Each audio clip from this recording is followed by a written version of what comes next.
Off top in 1875, there were a bunch of losers from the Confederacy that escaped down to Brazil and started a city called Americana that still has a Confederate celebration every year. Play the music. This is the Domonique Foxworth Show. All right, welcome to the Domonique Foxworth Show. Of course, Charlie is here, but we are joined by a very special guest, FS1's First Things First and What's Right. I mean, the guy kind of needs no introduction, but we're going to do it anyway. The great Nick Wright. Thank you, sir, for joining us. Thank you guys for having me. It's quite the honor. I appreciate the invitation being extended. A lot to discuss. It's been too long. Thank you for having me. Charlie, where you want to start, buddy?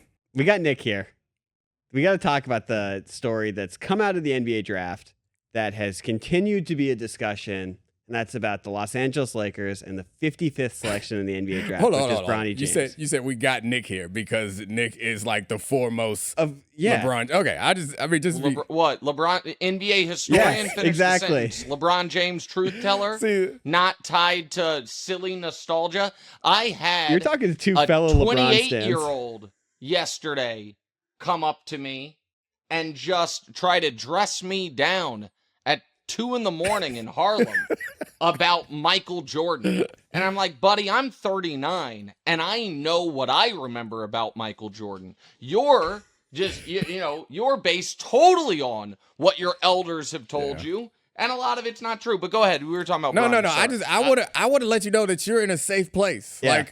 I don't know if Charlie agrees with me, but I make similar arguments about LeBron versus the field. So you're in a safe place. Okay. You don't got to be defensive. Put your sword down. Well, no, it's just with respect to Charlie, I picked up on what you also picked up on, which was it was almost a little backhanded Knicks here. Yeah. I guess we're going to start with Bronny as if that hasn't been the story of the week. But go ahead. What's the question, Chuck? Wow. I'm flummoxed right now. I used to be the LeBron defender of this show. Never. Look at us now. By the way, real quick, and then we can get to Bronny, that exact same Brew has gotten so mad at me. And if you guys know Chris Broussard, he doesn't really get mad. He is legitimately the kindest person I've ever met in my life. But there are 3 separate athletes that we talk a lot about. Luka, Patrick Mahomes, and LeBron James, all of whom before doing the show with me, he was considered heavily on those guys' corner. And now that he has done the show with me, what he would call hyperbole about those 3 people has forced him in the public's eye off those guys' corner. And he's like, I was the one who called him Luka Legend. I called Mahomes Jordan-esque. I was the LeBron guy. And now all these people are sending me tweets saying, stop hating on these guys because you're out of your mind, is what he would say to me. And so, so I understand. I like that you reestablished the far left on all of those particular players. Like he thought he was cool. He's like, nah, we got to go way over here. I've moved the Overton window, which is part of my job in the sports discussion. But go ahead, Bronny. Sorry. I'm just gonna say, brilliant to Luka, Mahomes, LeBron. Those are the 3 you want to be attached to. He's a risk taker. Nick Wright is a risk taker. Well, so okay, let's get to the Bronny of it all, because I do want to ask you, both of you, not just how you feel about the Lakers drafting LeBron, but a tiny bit of the meta part of it, of how do you feel about how the story has been discussed in shaping it? Yeah, I mean, honestly, it's a real big non-story, most of it to me, which is a weird thing to say when I'm trying to keep everyone tuned into my podcast. But it's like, to your point, it's the 55th pick. LeBron, and I am not one who's like, good, nepotism, hooray. But I also recognize that this is kind of how the world works. And you could make the argument, and I did make the similar argument on Get Up, where it's like, hey, take a shot. Most of the league seems like it's going the direction of sons of good players. You got a son of a great player, take a shot at this spot. It frankly doesn't seem like a whole big thing to get either upset about or even like, and sorry, Nick, you gave me a great compliment and we're going to be great friends, but also to celebrate. Like, I don't care. Cool. Bronny made the roster. Maybe he can be a player, maybe not. I mean, the celebration part to me comes from the DeMar Hamlin of it all. Yeah. Like, it has just been, because they were so private about it, it has just been memory hold that 10 and a half months ago when this kid was a top 30 recruit in his class. His heart stopped on the practice court, and they thought he might die, and then they thought he might never play again. And that part has just been, because when you look at the basketball of it, you have a player who was an elite high school player, who played in the McDonald's All-American game that people accused his inclusion in that being nepotism, and then he had 15 points on 5 of 8 from 3, and then also a player who was at the NBA Combine, and in 2 totally separate drills, an athleticism drill and a shooting drill, was in the top 10% of those 2 categories at the Combine, and then in the interregnum, it's like, well, what happened? It's like, oh yeah, the kid suffered a massive medical trauma and wasn't really himself throughout the season. That story makes sense. And what is frustrating to me about it is, and this is where I do think people's obsession, some folks, with trying to find a way to tear down or whatever LeBron does is the wrong thing, is kind of where they start their decision tree and then end wherever they need to, are rejecting the obvious case, which is that for any other player in the league, this would be just celebrated. Flatly. Even if, so here's the example I use, and I ask you, Domonique. Steph's son is 6. If in 15 years, Steph is retired, but, lifelong warrior, he's like the Magic Johnson of the Warriors, right? For what he is for the Lakers, still involved in the organization, all of that. If Cannon is a fringe draftable player and the Warriors draft him, do you think that would be met with any vitriol whatsoever? Or would it be like, holy bleep, that's so cool? So it would definitely be celebrated, but it's entirely different context. So this is, I think, when I'm not looking to like denigrate what's happening or tamp down any of the celebration. But when we do these, and I love comparisons and I love analogies and I love all these things for the sake of having these conversations, and we do it a lot when it comes to talking about women's sports or talking about things that happened in the past or now, we try to say, but what if it happened here? As if the context does not matter. The context does matter. And Steph Curry being a legendary player at one spot for his entire career, and also fairly or not fairly being kind of completely celebrated, never ever polarizing in his entire career, that is a different story arc than in his son coming up without him being on the team or seemingly applying any pressure to make it happen. He comes up and he gets drafted. That's a different story. So while I do agree with you, the way that you're framing this argument is tactically very impressive, but not exactly fair. But then where was any of this when, to kiss up to J.R. Smith, the Knicks signed Chris? Oh, that was ridiculous. Where was any of this when 2 separate franchises, in an attempt pretty nakedly to tamper with Giannis, drafted his brothers in the exact same at 51 and 60? It didn't exist. To me, your argument there is a little circular, which is, well, those guys aren't polarizing, therefore that discussion didn't happen around them.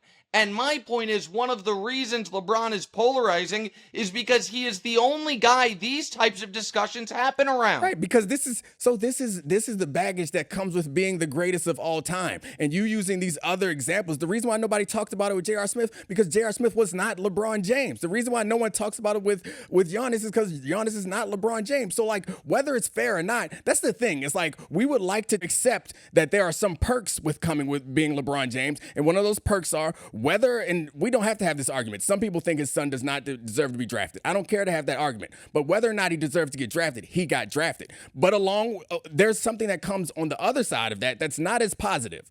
And that's all I'm saying is like, we cannot extract the context out from one side and then put it in on the other. And just one thing to note is, I think a lot of the discussion around it is just that LeBron has said for years he wanted to play with his son. He wanted to make it happen. And he's been such a power broker in the league that he's not doing anything to sort of dispel the nepotism allegations when he seems like he's making it happen. When, like, Thanasis in 2017, 2018, he was the Greek League MVP.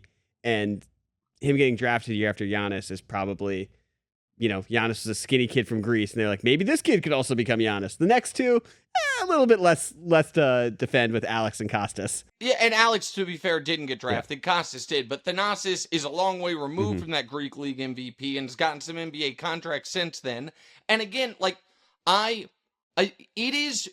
me, and we don't have to spend the whole time on this, but it is being presented as naked nepotism. The way, like, as if he's a Make-A-Wish kid and they're putting him on the team. This young man was an elite high school player, performed exceptionally well at the combine, and had a really rough season of college basketball, which might be because he had reached his ceiling as a player, and it might be because he suffered cardiac arrest. But it's not as if he was the 300th ranked guy on people's draft boards. And I also think that, our friend Tom Haberstroh, while he's not, crushing the film about Michael Jordan's fraudulent 1988 Defensive Player of the Year award, he also wrote a great article explaining how the safest bet over the last 35 years in the NBA draft has been sons of NBA players. I don't want to misquote his article. People should go read it on Yahoo. And I think there is something to that having a legitimate value as well. Like, well, I don't know, man. The 55th pick of my lifetime, the best ever is Patty Mills, and the third best ever is someone you've never heard of. Like, taking a flyer on the kid of the greatest player ever might be smart to do. And as far as my feelings on nepotism and its, pluses, minuses, is it a scourge or not, I would encourage people to listen to my podcast, What's Right with Nick Wright, which I host in my wife's store with my son.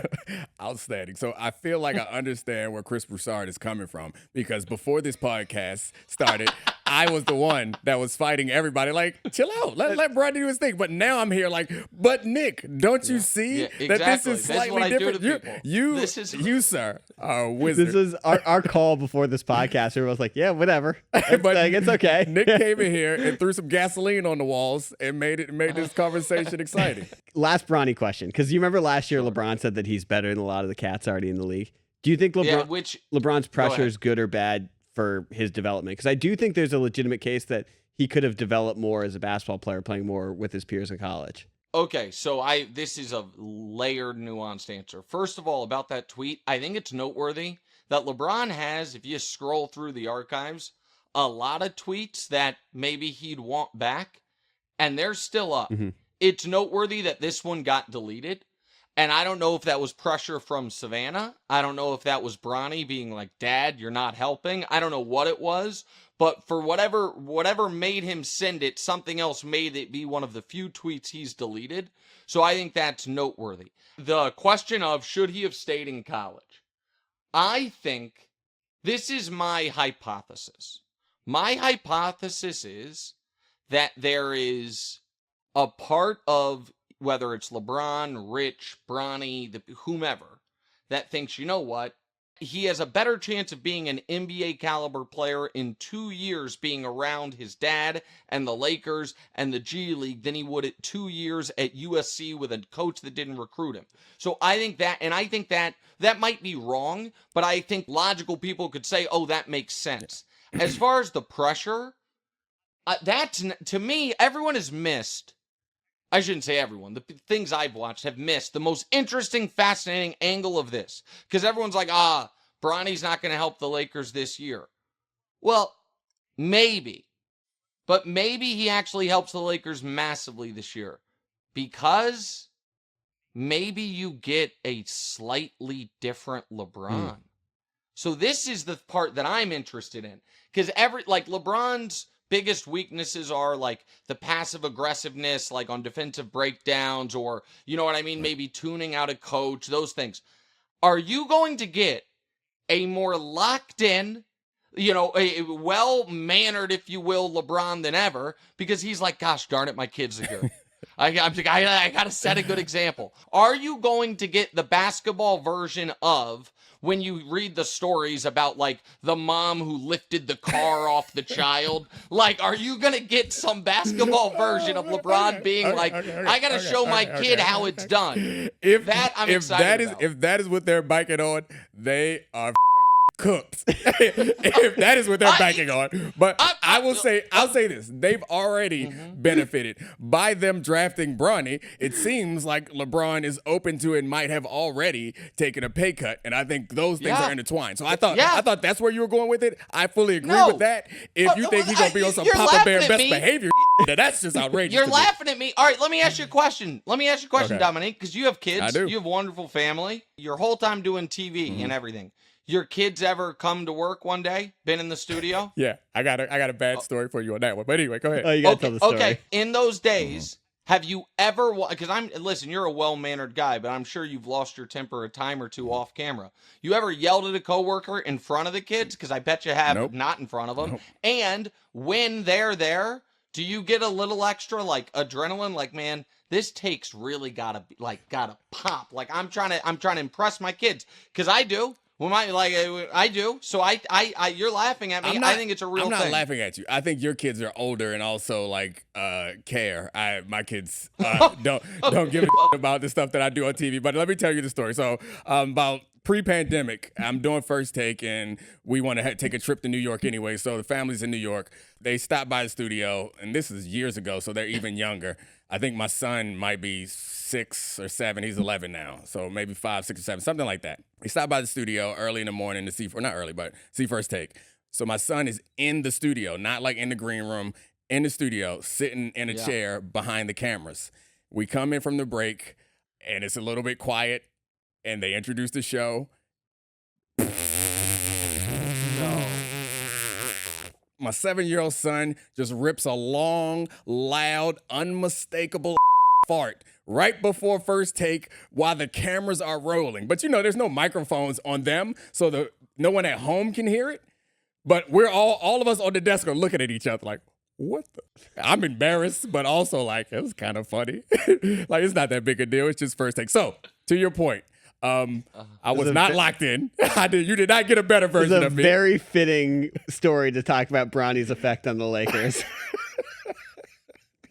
It's unbelievable. That's a great story. I'm not even gonna acknowledge Charlie's joke. It's a good joke. It's a good joke. I thought that was pretty rude, actually. All right. Well, I mean, we spent a half hour on Bronny? I don't know. And I painted you into an anti-Bronny corner. I'm back out. Let's go, Bronny. This is great. Okay. Yeah, you know what the trick of your debate style too, Nick, is now I want to be harder for Bronny to prove that I'm not a Bronny hater. Yeah, it's a Stockholm Syndrome debate style. Yeah, I would say the trick of my debate style is consistently being correct. I think that is. I think people are like, "What is it?" And I'm like, "Well, I just am right consistently." That is something that I know that you. I guess I don't want to ruin this for everyone else, but like I learned after the first couple times doing debate television, I learned pretty quickly working with Stephen A. Like, it's not me versus Stephen A. It's us versus them. The people watching is like, I don't want you to leave. I don't have to beat Stephen A. And we both know, like Nick, you and I both know that you lost this debate against me because I pointed out the hypocrisy and the contradictions when you want to apply the special treatment and when you don't. So like we recognize it, but it doesn't matter. It was entertaining as and we had a good time, so we all won. Okay. I mean, listen, if that's what you have to, say to yourself to be able to sleep tonight, that you because you were like, oh, it's not the same because JR is not as good as LeBron. Everybody knows that. That was baked into my point, but that doesn't matter. It's fine. Good job. I definitely had burner accounts ripping Chris Smith in like 2012. Oh, yeah. Okay. So let's pivot to some football. I don't know if you know this, but Nick's also a Mahomes guy. Oh man, risky. The best. Born and raised in Kansas City, for the record. Lived through the Brody Croyle era. It should be noted, the Kansas City Chiefs. Do you know between Todd Blackledge and Patrick Mahomes how many games were won by a Chiefs quarterback that they drafted? From Todd Blackledge, who was the Marino draft, to Patrick Mahomes, how many games do you think the Chiefs won started by a quarterback they drafted? Just give it a guess. 20. 0. 0.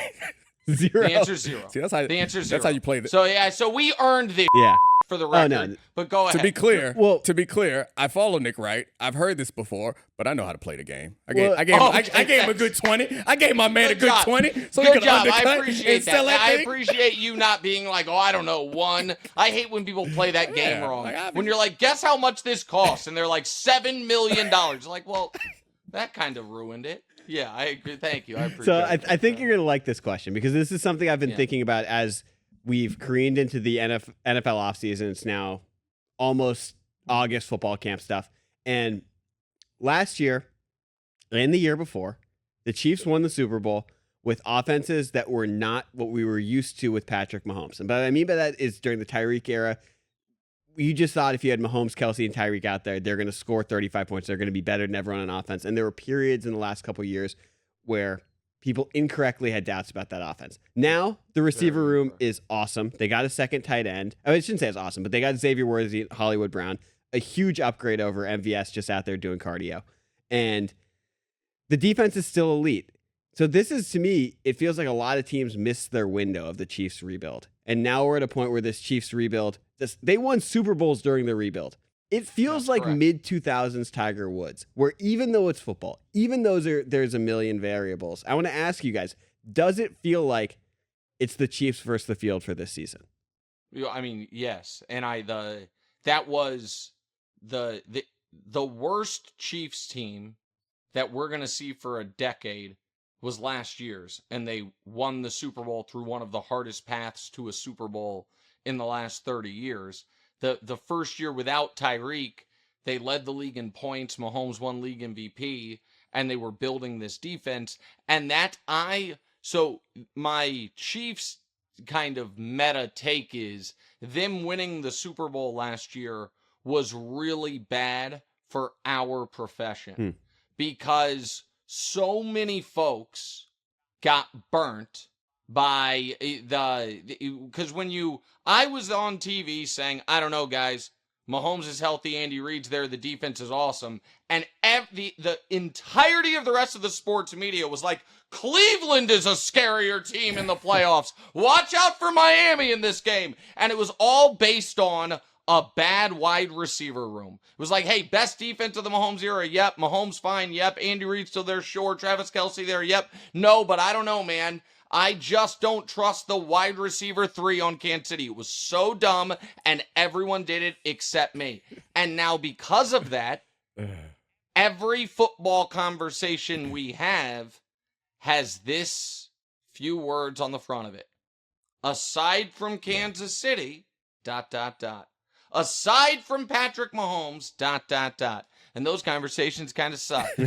Like nobody actually likes them. And so, but everyone is so burnt by the Chiefs sticking it to them the last couple years, by some folks getting a tattoo about it and then having the Super Bowl MVP quarterback tweet out that tattoo hours after winning the Super Bowl. Everyone's like, oh, I don't want to be on the wrong side of that again. But hey, man, winter is coming. The takes are needed. And nobody, guess what, America sports takers?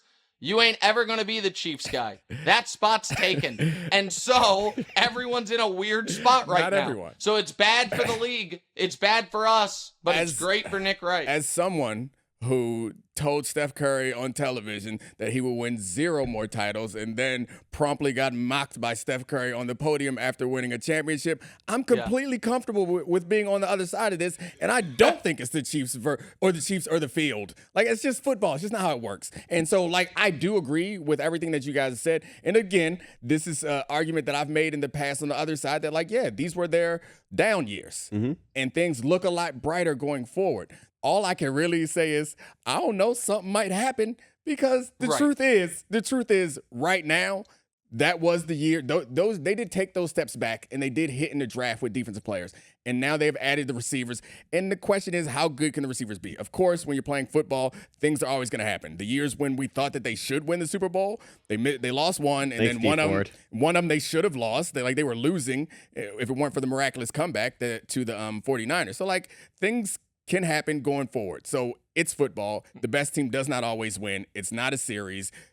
You will be playing single elimination games. So when you were playing though, in those, like, because you were Nick, there during the prime Patriots years, post 2007 to the end. Did you not? The Patriots were never the Chiefs, though. But you didn't feel that way. No. So like the Randy Moss Patriots way, you never felt like it was. I will be honest with you, and maybe this is just the places I was and my personal bias, but Peyton Manning at his peak felt more inevitable than Tom Brady and the Patriots ever did. Like, the Patriots dynasty was long, and it had some great peaks, but at no point, and maybe like I had success. Like when I was in Denver, we beat them. When I was in Baltimore, we beat them in the playoffs. Like I had success against them, so maybe it felt different to other people in the league. But I don't remember us around the league generally thinking like, we would always think the Patriots have a chance, but we never ever felt like, except for when Randy Moss went there. That's what I mean. That year in particular too. Yeah. That year is not the same thing. That was a kind of a blip, and then they moved on to the 2 tight end thing. It was not like an extended period the way that it feels like with Mahomes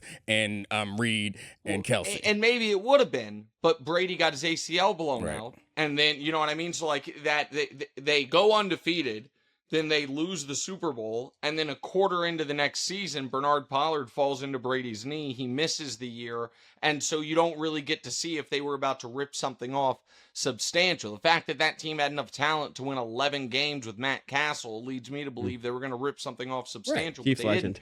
The Patriots run is to me wildly different because they win those 3 Super Bowls in the first 4 years. But obviously the first year they didn't feel inevitable. They didn't even feel like the best team. The second year they missed the playoffs. Then they have a 22-game winning streak or something, 03 to 04, where it felt like for a brief time they were inevitable. And then the 05 Pats were not very good, and they went another 9 years without winning one. And then when they won 3 more and went to 4 in 5 years, every one of those years, there was doubt because of Brady's age. Because everyone was like, oh, this is the year that he's going to fall off the cliff, or this is whatever it is. None of that is the case with the Chiefs. And this is where I think football's weird. I think that if, Josh Allen had finally come through in his building with a chance to beat the Chiefs and exercise those demons instead of just missing guys left and right on that last drive of the game, fumbling the ball and being lucky it didn't get scooped and scored the other way, and then everyone blamed the kicker. If they had won that game, then I think that this season feels drastically different. I think that the Chiefs aren't as confident in what they do in the draft. There is a lot of, see, we told you this was coming. This take would exist out there. Patrick Mahomes never won a road playoff game. Or if the Ravens would have won the game that they should have won, they would have ran the ball a little bit. Like that's the point that I think we're making. Then I think we're in a different spot. And I think there is a psychological, do the Chiefs then say, we can't pay this much money for Chris Jones. Right. We need money else. A lot of things. But then they won anyway, and now, to me, there is no chance of complacency because they are going for being the greatest team in the history of the NFL. And so, there is that constant motivation of we're trying to be the first team ever to three-peat, and Kelsey has the constant motivation of I'm dating the most famous woman in the world, and her favorite thing to do seems to be watch me play football and be awesome at it, so I better stay awesome at it. Can I ask you a Ravens question, Domonique, since you mentioned it? What are we supposed to do with the fact that seemingly everyone's take on the AFC Championship game is the Ravens screwed up by letting the league's MVP be a big part of it? That wasn't everyone's take. You just said it. No, you said they should have run the ball more. Yeah, no, that's everyone's argument is, God, what was Todd Monken thinking? Putting the game in Lamar Jackson's hands. That seems to be what everybody says, and they don't want to say it because it sounds mean. But everyone's like, gosh darn it. You let Lamar do too much. You should have run the ball. Isn't that what you're saying? That's not what I'm saying. I'm saying I was doing the condensed argument. I understand that the game is a lot more complex than that. I do think that they did get in a situation where they have a team that has the ability to threaten the defense in a bunch of different ways. They got in a situation where they wanted to attack one particular way of it. And it's the way that this is why the Chiefs are so good, is you watch that game, and at no point, despite the fact that we know they have the best quarterback in the history of football, at no point did they say, all right, we're going to lean on him the whole game. They played the game the way that a team that's been in that situation a bunch of times knows how to play the game. And I think that's the argument that you have against Todd Monken. It's not as if Patrick Mahomes was out there dicing them up. Patrick Mahomes and Andy Reid and Travis Kelsey were looking for and even MVS were looking for the right opportunities to execute the plays that needed to be executed at that moment. And it felt like the Ravens were like, no, full steam ahead. We're going to kill him every single play. And that was just not the right strategy when you're going against a team like that. Worth noting, MVS did not just do cardio in that game. Yes. Great play. But one play. also, This brings a second part to it because I'm on Nick's side about this, where like the Raven And stuff Hollywood's has fumble and all that stuff. but Anyway, the Raven stuff has been like sort of a rewriting of history, that they just didn't play well in that game like they have in a lot of playoff games in the last few years. And last year we talked about how loaded the AFC was. To me, going into this year, why I do feel like it's slightly different with the Chiefs' inevitability is the Bills seemingly took a step back, at least intentionally, in what they have. The Ravens have not proven to be a playoff foe for the Chiefs, and the Bengals, we have no idea what we're getting with Burrow. And so does that change your thinking on this a little bit, Domonique, that this is a weaker conference than the loaded conference we saw last year when we were doubting the Chiefs? I guess it does not change my thinking, no. Like, I still think the Chiefs, if I had to pick one team, I'm picking the Chiefs. I did that last year, too. Oh, no, actually, I think I picked the Ravens before the season started, the last 2 years. But anyway. You're a homer. It's okay. I'm not a homer. Get out of here, man. They were the best team in the AFC in the conference championship. It was a good choice. But anyway. Not good enough. Yeah, it wasn't good enough.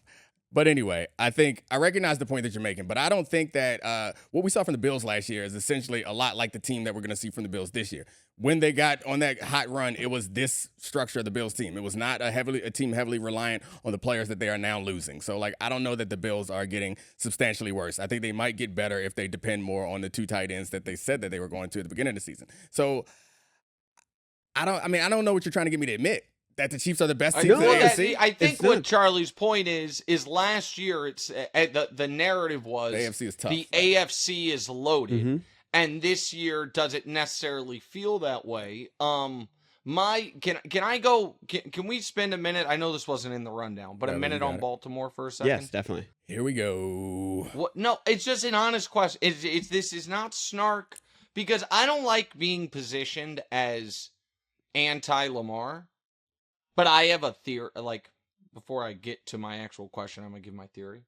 My theory is that so much of the Lamar Jackson commentary before he came into the league and right when he got into the league was so nakedly either racist or just idiotic that folks, well-meaning people in certain corners overcorrected. And then they're like, man, I know the folks who are the biggest Lamar critics, and I don't want to be in the same room as them. So I'm going to make it clear I'm somewhere else. And it has made this fact a hard one to deal with. What do we do about the fact that in every single year of Lamar Jackson's career, the worst game of his season was his playoff game?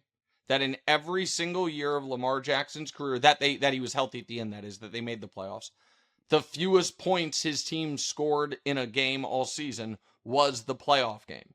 Is the sample size large enough now to say that that's a legitimate, until proven otherwise, I got you. Massive concern? So I thoroughly enjoy talking to people like you about sports, because we can do the stupid sports argument and we can also do the smart sports conversation. And I do think, firstly, yes, I've had this conversation with a bunch of different people. I asked you this too. It's similar, yes, race plays a role in the history. Again, I think a lot of the reason why we miss each other, not you and me, but generally people miss each other in arguments, is because you extract the context that gets in the way of your conversation. Yes, there's a lot of context in history around the black quarterback and around Lamar Jackson specifically. So yes, I think people, and I include myself in that, overcorrected to defend Lamar more than even anyone else would in that situation, in part because it felt like he needed it. Because there were people who were always looking for every opportunity to be like, oh, get him out of there. All right. That aside, I think it's a bit like a little bit of a reduction to say that all of his playoff games are the worst, because the offense that he was operating under for most of his career was an offense that was kind of simplistic and an offense that was not geared for adaptability in the playoffs. I think this last playoff loss is the first one that I think you can be like hugely critical of him as an individual. I think also Todd Monken for the decisions made in that situation. So I think if you want to be flatly like wins, loss, our quarterback stat, then there's no pushback on it. But I do think when you watch those games individually and you watch how teams approach them, and this was always the thing that was most impressive about the Patriots defenses, is they adjusted to offenses in the playoffs in the ways that they were not able to in the regular, or the ways that they were not willing to in the regular season. So we get to the playoffs and they're all good teams who are supremely focused on stopping the one dimension that offense had. And Todd Monken, no disrespect to Todd Monken, he was great for Lamar at that point in his career. He ain't have no counterpunch. There weren't very many counterpunches. Well, did it seem like they were almost... So, I think everything you said there is a really smart point. That you almost put... And it should be noted that those other playoff failures were not, year 5 and 6 Lamar, or year 3 and 4 and 5 Lamar, because he had been hurt in those 2 years. So those were, first 3 seasons in the league, then injured 2 years, and then this year. So I do think that's noteworthy, and I think that's a fair rebuttal. On this specific game, it felt to me, and maybe this is one of those things where you could say, as someone who's been in the locker room, this is insane, that would never happen. But just from watching it, the game was being coached and called as if they were trying to prove something and win the game rather than just win the game. It was almost as if we are going to win the game and win the game on our terms, showing this. I've been in a locker room trump card guy. I do believe, though, that there are things that happen subconsciously. I don't think that they wrote on their board, we're going to prove this and prove that. I think that there is possible that there's a subconscious decision. While I watched that game, that wasn't the feeling I got. If I were going to be critical of anyone in that game, and it was more like Lamar was being more cautious than I anticipated, than I expected him to be. That was my criticism coming out of, or midway through the game, was like, all right, Lamar, there are people there, let it rip. That was my takeaway, if there's criticism to be made of Lamar in that situation. But I would say that each loss, and so this is the problem, I think, when you get further away from these situations, is each game is the game becomes one big story and not taken. So, I would not blame, in the way that you blame Josh Allen last year for that, I would not put that as a negative on Josh Allen's resume. I get what you're saying, and then the loss to the Chiefs with 10 seconds left, I don't count those as negatives on Josh Allen's resume. I count Lamar Jackson's last season as a negative on his resume. The rest of them, I don't count as negatives on his resume. I just don't. Okay, so that's fair on Lamar thing, but since you mentioned it, the Josh Allen thing, just real quick. I just want to, again, I don't count the loss in the 2021 divisional round as a negative on him. It should be noted that the Bills lost to a team that then lost to the team that lost to the Super Bowl winner. So there is this weird football memory where it's man, that year was the Bills' year. Maybe, I don't know, but the team that beat them lost to the Bengals, and the Bengals then lost to the Rams. So they had some steps to go. Well, they lost. Right. The Bills that year finished roughly in 7th place. So I don't know if that was their season. And last year, I don't think Josh Allen played poorly in that Chiefs game.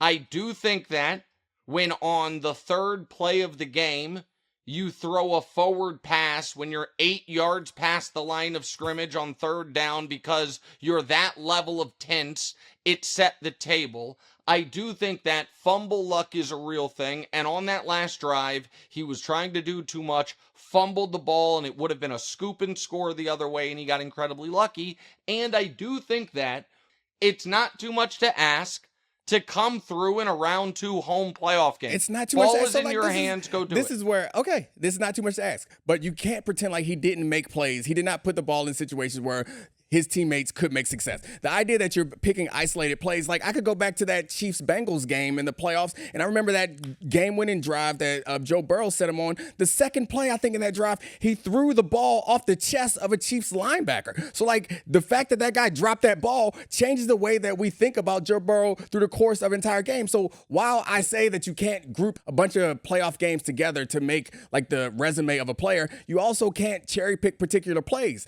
They're going to be good plays. They're going to be bad plays in the course of a game. And I think Josh Allen made some good plays. He made some bad plays, but I don't walk away from that game saying, Josh Allen, he ain't clutch. He not going to be able to do it. I walk away from that game saying, you know what? I don't know how many times That's a good one. You're going to get the Chiefs at that state in your building with a chance to win it.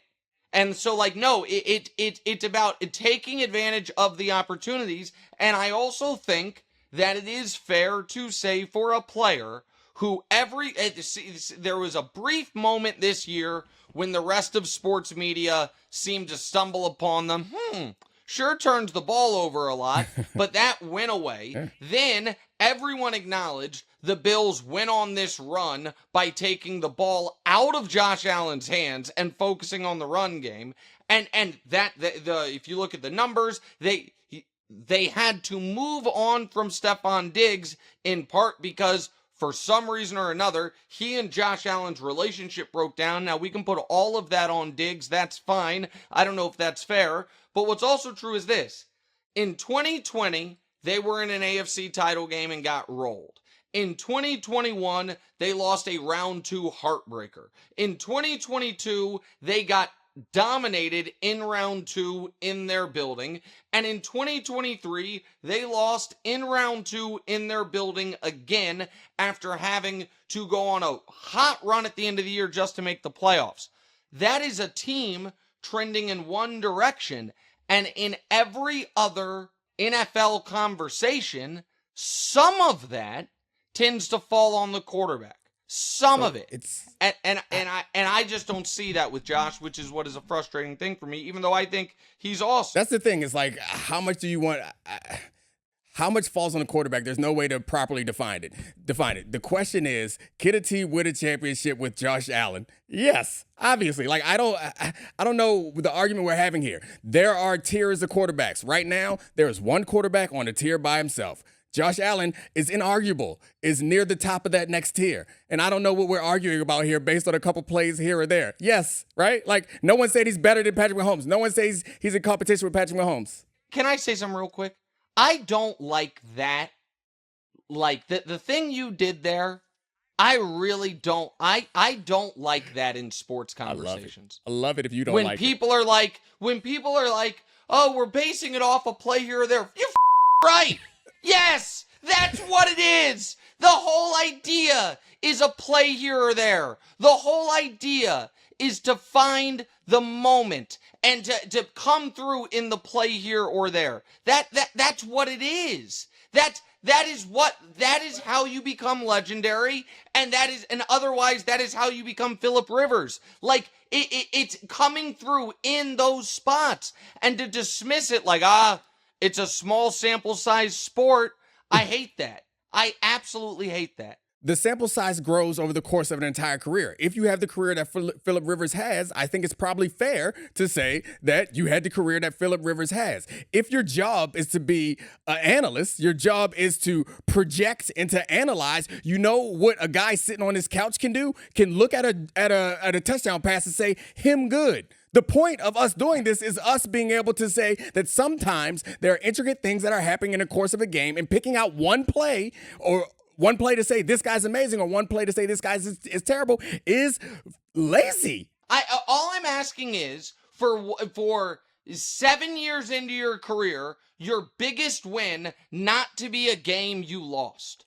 Which is what it is for Josh Allen. The biggest win of his career, he lost the game. And everyone's like, what are you going to do? I don't know. Something. Win. I want to close with this. Okay. You just made Michael Jordan's GOAT case. Explain. Explain, though. No, you can't close with that. Certain moments matter. Yeah, like this. Yeah. This is essentially boil it down to rings. Who got more? No, that's what you just did. It's not boil it down to rings. Who got the best big moments? It's not. It is not boil it down to rings. It is, I want there to be a moment from Josh Allen's career up to this point that didn't come against Mac Jones or Skylar Thompson where we're like, holy he was awesome and he won. And it doesn't exist. It just does not exist. This is amazing. I feel like we'll never end it if I keep going back and forth because you'll never accept that you're wrong, but it's okay. I love you, Nick. This has been great. Let's do it again. You know what? I'll tell you this and then I'll go. You're not going to go. Domonique, you're never going to leave. You know what this really should lead to? What's that? Have the courage in this year pick the Bills to win the Super Bowl.